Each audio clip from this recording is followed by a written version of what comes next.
So Spider-Man has always been one of my favorite superheroes. I love the character. And with this new PlayStation 4 game coming out from Insomniac, I figured now is probably a good time to go ahead and look back at probably the first really good Spider-Man game. Can I help you? I am Spiderbyte from Comic Creations. T64. Dang it. I can't even rival right. Never mind. Sorry I bothered you. Well, while you're here, I'm making a Spider-Man video, and you seem like the guy that could probably help out quite a bit with this. You wanna stick around and help me out with my Spider-Man video? Then I can hop over to your channel and help you out with something? Hey, thanks. I would like that. Spider-Man 2000 is an action-adventure game that, to a large extent, defined how superhero games are supposed to play. The story and the game serve as something of a spiritual sequel to the Spider-Man animated series, but also to the character itself, as you will see as we play through this game. We begin with Dr. Octavius explaining a new scientific device. I don't think he ever does explain it, actually, now I'm thinking about it. Anyway, he has this new scientific device, and a Spider-Man imposter steals the device from him in front of tons of journalists and tons of people. Oh yeah, because this is N64, we have the cutscenes as pictures.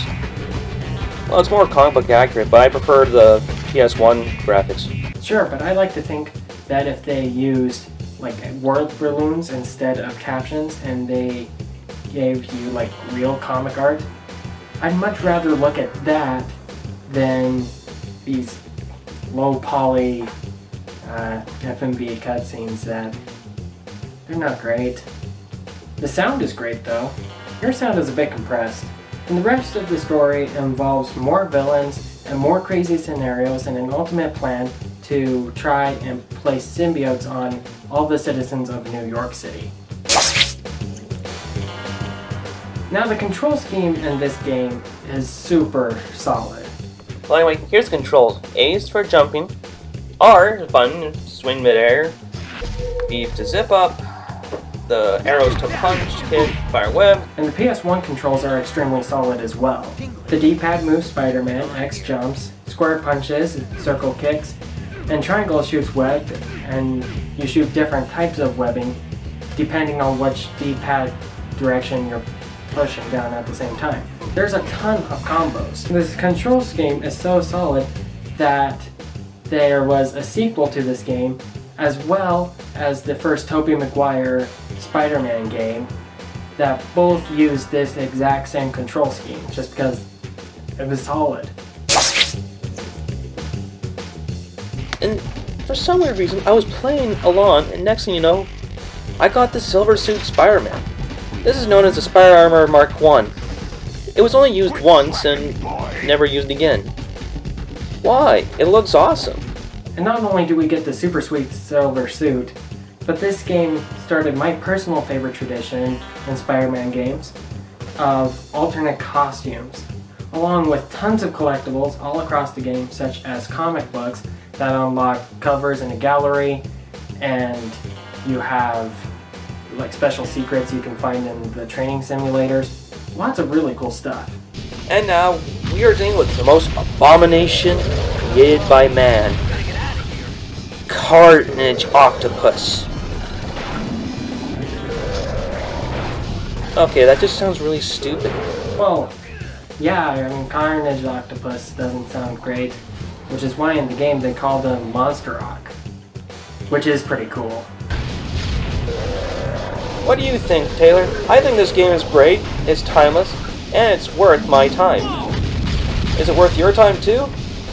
Oh yeah, this game is so solid. There's a ton of replayability with all of the different collectibles and all of the different cheats that are available. And for a game that's really first of its kind, it knocked it out of the park. So to you guys, regardless of what system you have, if you have the Nintendo 64, you have a PlayStation, definitely pick it up.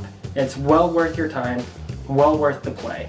And for my fellow PlayStation fans, it's also worth noting that there was a system-exclusive sequel to this game called Spider-Man 2 Enter Electro, and just as solid of a game. And also, if you like this game, you might like some of this other stuff. Like I said, there's the sequel, Spider-Man the Animated Series, as well as a few comic book series that really tie in well with this game. That was great. Say, I need help with something. Have you heard of Beast Wars? Well, let's see. It sounds like the name of a National Geographic film. But if it's not that, then you're probably talking about the Transformers spin-off. Wait a minute. We just became friends, and this is how we're starting this? No, Beast Wars is the greatest Transformers show of all time. And as I seem to remember, there were a couple of games that were based off it, weren't there? A little bit. Let's fight. Well, I guess I'm off to battle now, guys. So, make sure you head over to Spiderbyte 64's channel, where he and I are going to review Transformers Beast Wars. So go over there and check it out and see what we think of the game. Make sure you share this video with a friend who likes Spider-Man, and until next time, thank you for joining me, have a great day, and remember to always be your best self.